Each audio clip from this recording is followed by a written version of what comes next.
So the scripture begins with the story of creation, and I know I've used the story of creation a couple times in some other devotionals I've done, but there's so many different aspects of creation that there's just a lot of themes that I find in that. And this past week I was reading a devotional that was from N.T. Wright, and he was talking about the beginning of creation. He was talking about how in the story of creation we have, and actually the story of Genesis in particular, he says is the full story of Scripture seen in one book. And we see these same themes going throughout Scripture in different ways.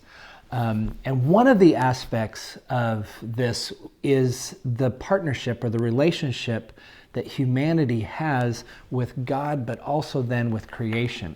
And I was thinking about this in context too of this plant that was given to us for Christmas by one of our church members. And when we first got this, it was just this. I mean, you didn't see this plant that was beginning to sprout from it. And there was a note that was on the box. It said, "Live plant, open immediately." Because really, in order for this plant to grow, we have to do something.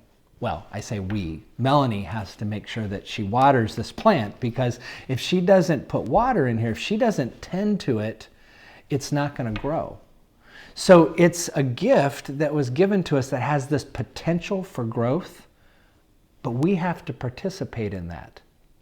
And that's kind of what this devotional is about. And so I was looking at the creation story, and specifically the place in creation where God creates humankind in the first creation story, because there's really two. There's the one that's in chapter 1, and then there's the one that's in chapter 2. But in chapter 1 of Genesis, verse 26, we hear it this way.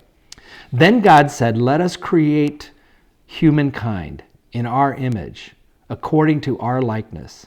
And let them have dominion over the fish of the sea, and over the birds of the air, and over the cattle, and over all the wild animals of the earth, and over every creeping thing that creeps upon the earth.' So God created humankind in his image. In the image of God he created them. Male and female he created them. God blessed them, and God said to them, 'Be fruitful and multiply and fill the earth and subdue it, and have dominion over the fish of the sea and over the birds of the air and over every living thing that moves upon the earth.'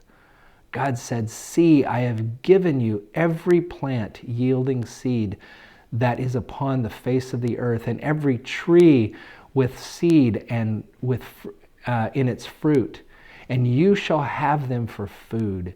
And to every beast of the earth, and every bird of the air, and everything that creeps on the earth, everything that has breath of life, I have given every green plant for food.' And it was so. And God saw that what he had made, and indeed it was very good. And there was evening, and there was morning on the sixth day." So when we hear this story, and God giving us dominion and telling us to be fruitful and multiply and go, and that this has been given to us for food, and that we're to subdue creation, there is, by some, I think, improper definition of what that means. You see, I think for some, when they read that, they think that what we have been given is the ability to consume creation, consume all that God has given us. When in reality, I think what God is saying is, you have now the ability and the authority to cultivate what I have given you, to cultivate it, and to, say it another way, to carry on the act of creation. I have given you seed that can bear fruit, but it needs you to carry on the act of creation, to help it continue on. And I think sometimes the way we misunderstand that is we think that, now we can just consume everything. And many would say that right there is one of the biggest problems that's facing us right now, is rather than seeing our task, our job in creation as cultivating and to continue on, to carry on the act of creation, we're just consuming it. And the more we consume it, the less of it we have. But there's another aspect of that as well. And Jesus, I think, picks up on this. He tells a parable. And the parable, you can find it in Matthew chapter 25, and it's also in Luke chapter 19. But it's the parable that we call the parable of the talents. And in that parable, he tells the story of a king who is going off, or a ruler who's going off, and he divides what he has and he gives it to 3 different of his servants. And to one he gives 5 talents, or 5 measures of gold, and to the other he gives 3, and to the other he gives 1. And then he goes off, and he doesn't give them any instructions, but he goes off. And he goes off, and then later he's going to come back. Well, while he's gone, the one that has 5 goes out and cultivates the 5 that he has. And the one that has 3 goes out and he cultivates the 3 that he has. And the one that has 1, well, because this person is afraid of the one who gave him the 1, afraid of his ruler, afraid of his master, he just buries it and he does nothing with it. And then when the king returns, the one that has 5 says, look, I had 5 and I made 5 more. And gets a pat on the back. And the one that has 3 says the same thing. You gave me 3 and I made 3 more. And he gets a pat on the back. But the one that has 1 said, look, I was afraid that I was going to mess things up. I was afraid that I wasn't going to do what you needed me to do. So I buried it and I just pretended it wasn't there. I didn't do anything with it. And the master is just furious. He's furious. He said, you knew who I was, and yet you did nothing.